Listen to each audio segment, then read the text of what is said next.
মৃত মায়ের গর্ভে 4 মাস থাকার পর শিশু জন্ম। প্রকৃতির এমন বিরল দৃশ্য দেখা গেছে একটি হাসপাতালে। এবছরের ফেব্রুয়ারি মাসের কথা। প্রচন্ড মাথা ব্যথা নিয়ে হাসপাতালে গিয়েছিলেন এক অন্তঃসত্ত্বা নারী। ওষুধ দিয়ে হাসপাতাল থেকে ছেড়ে দেওয়া হয়েছিল তাকে, কিন্তু পরদিন তার ঘুম ভাঙে প্রচন্ড শ্বাসকষ্ট নিয়ে। হাসপাতালে নেয়ার পর ধরা পড়ে মস্তিষ্কে রক্ত জমাট বেঁধেছে তার। তখন আর বাঁচানো সম্ভব হয়নি তাকে। ব্রেন ডেড ঘোষণা করা হয় অল্প সময়ের মধ্যেই। জীবনের আর যখন কোনো আশা নেই, তখন ব্যয়বহুল লাইফ সাপোর্টে না রাখাটাই নিয়ম। কিন্তু ওই দেশের আইন অনুযায়ী গর্ভের সন্তানের হৃদস্পন্দন শুরু হয়ে যাওয়ার পর ইচ্ছাকৃতভাবে কারো জীবন থামিয়ে দেয়া বেআইনি। হাসপাতাল কর্তৃপক্ষ আইন রক্ষায় অবিচল ছিল। তাই ওই নারীর পরিবারের অনুমতি ছাড়াই তারা সিদ্ধান্ত নেয় যে সন্তান জন্ম না নেওয়া পর্যন্ত তাকে লাইফ সাপোর্টে রাখা হবে। ফলে পরিবার চাইলেও তার লাইফ সাপোর্ট বন্ধ করতে পারেননি। হাসপাতাল কর্তৃপক্ষ কেবল আইনের নির্দেশ মেনেই ওই নারীর মৃত্যুর পরও তার দেহ কৃত্রিমভাবে সচল রাখে।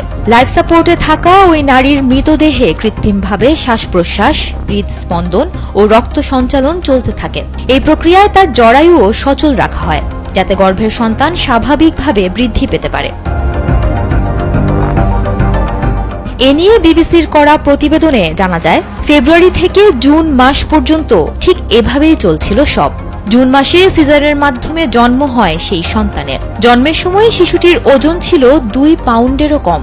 জীবিত একজন মায়ের গর্ভে থাকার সুযোগ হলে হয়তো তার ওজনটা বেশি হতো।